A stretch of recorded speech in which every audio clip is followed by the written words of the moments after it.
পবিত্র ঈদুল আজহা উপলক্ষে শান্তি ও সম্প্রীতির বার্তা নিয়ে এগিয়ে এলো সুতি থানার পুলিশ প্রশাসন। সুতি থানার মাননীয় আইসি সাহেবের বিশেষ উদ্যোগে औरंगाबाद ডিএনসি কলেজ অডিটোরিয়ামে অনুষ্ঠিত হলো এক গুরুত্বপূর্ণ শান্তি ও সম্প্রীতি বৈঠক। এই বৈঠকে উপস্থিত ছিলেন এলাকার আলেম, ইমাম, মুয়াজ্জিন, পুরোহিত সহ সর্বধর্মীয় বিশিষ্টজনেরা।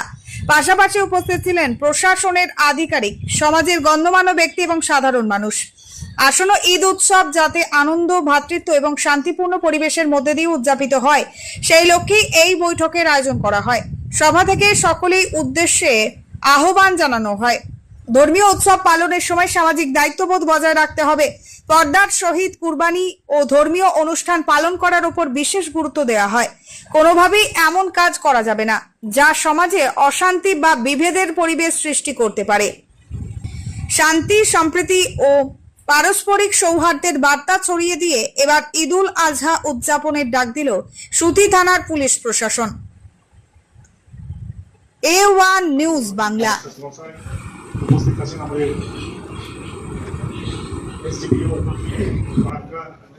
সহ আমাদের সাথে 1 নম্বর এবং 2 নম্বরের ভিডিও সাহেব সহ এলাকার সম্মানীয় বিশিষ্টজন সম্মুখে অবস্থান করছে। আমাদের সম্মানীয় আলেম সমাজ থেকে শুরু করে আমাদের ঈদগাহ সালাম, নমস্কার জানাচ্ছি, শ্রদ্ধা এবং ভালোবাসা জানাচ্ছি। আগামীকাল কাজী নজরুল ইসলামের জন্মতিথি পালিত হবে 127তম।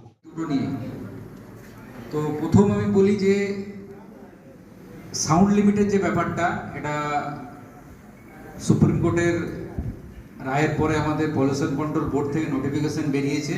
এটা শুধুমাত্র একটা জায়গা বা একটা ক্ষেত্রে প্রযোজ্য না, এটা সবার জন্য, ফর অল।